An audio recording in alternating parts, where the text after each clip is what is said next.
Breaking news చూస్తున్నాం. తెలుగు రాష్ట్రాలకు వాతావరణ శాఖ రెయిన్ అలర్ట్ ను జారీ చేసింది. ఇవాళ శ్రీకాకుళం, విజయనగరం, పార్వతీపురం, మన్యం, అల్లూరు జిల్లాల్లో వర్షం కురిసే అవకాశం ఉందని వెల్లడించింది.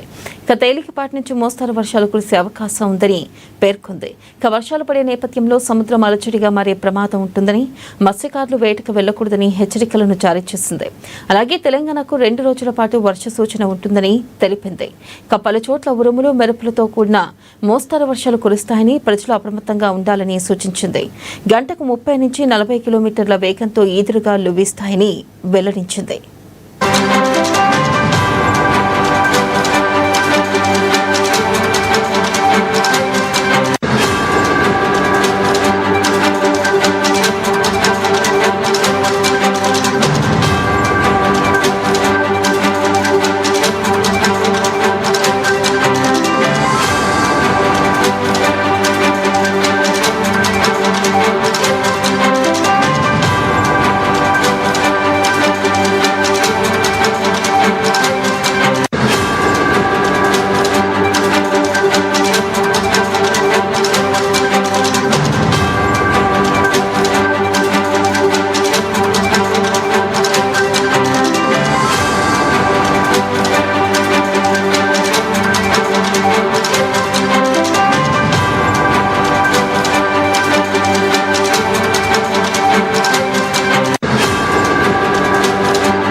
బ్రేకింగ్ న్యూస్ చూస్తున్నాం. తెలుగు రాష్ట్రాలకు వాతావరణ శాఖ రెయిన్ అలర్ట్ ను జారీ చేసింది. ఇవాళ శ్రీకాకుళం, విజయనగరం, పార్వతీపురం, మన్యం, అల్లూరు జిల్లాల్లో వర్షం కురిసే అవకాశం ఉందని వెల్లడించింది.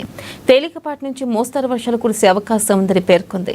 వర్షాలు పడే నేపథ్యంలో సముద్రం అలజడిగా మారే ప్రమాదం ఉంటుందని, మత్స్యకారులు వేటకు వెళ్లకూడదని హెచ్చరికలను జారీ చేసింది. అలాగే తెలంగాణకు 2 రోజుల పాటు వర్ష సూచన ఉందని తెలిపింది. పలు చోట్ల ఉరుములు, మెరుపులతో కూడిన మోస్తరు వర్షాలు కురుస్తాయని, ప్రజలు అప్రమత్తంగా ఉండాలని సూచించింది. గంటకు 30 నుంచి 40 కిలోమీటర్ల వేగంతో ఈదురుగాలు వీస్తాయని వెల్లడించింది.